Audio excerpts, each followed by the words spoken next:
గత 5 ఏళ్ల నుంచి సామాన్య మధ్యతరగతి కుటుంబీకులు ఏదైనా చిన్నపాటి ఇల్లు కట్టుకోవాలన్నా, రేకుల ఇల్లు కట్టుకోవాలన్నా కూడా ఇసుక దొరికే పరిస్థితి లేదు. ఇవాళ ఏదైతే ఎన్డీఏ కూటమి తీసుకొచ్చిన విధానాన్ని ప్రజలందరూ కూడా హర్షిస్తున్నారు. ఎందుకంటే ఫ్రీగా ఇసుక దొరుకుతూ ఉంది. ముఖ్యంగా ఏంటంటే ట్రాన్స్పోర్టేషన్ ఛార్జెస్, దీన్ని కూడా ఏంటంటే ఇప్పుడు జగన్మోహన్ రెడ్డికి సంబంధించి పేటీఎం బ్యాచ్ వీళ్ళందరూ ఏం చేస్తున్నారంటే 1365 రూపాయలు ఛార్జ్ చేస్తున్నారు ఫ్రీ ఇసుక అని చెప్పేసి.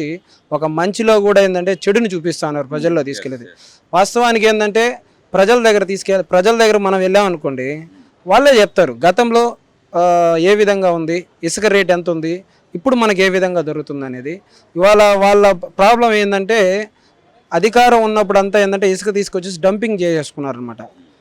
వాళ్ళకి నష్టం వస్తుందని చెప్పేసి ప్రభుత్వాన్ని ఏదో విధంగా బురద జల్లాలా అని చెప్తున్నారు. యాక్చువల్గా అయితే సామాన్య మధ్యతరగతి ప్రజలందరూ ఏంటంటే చాలా సంతోషంగా ఉన్నారు.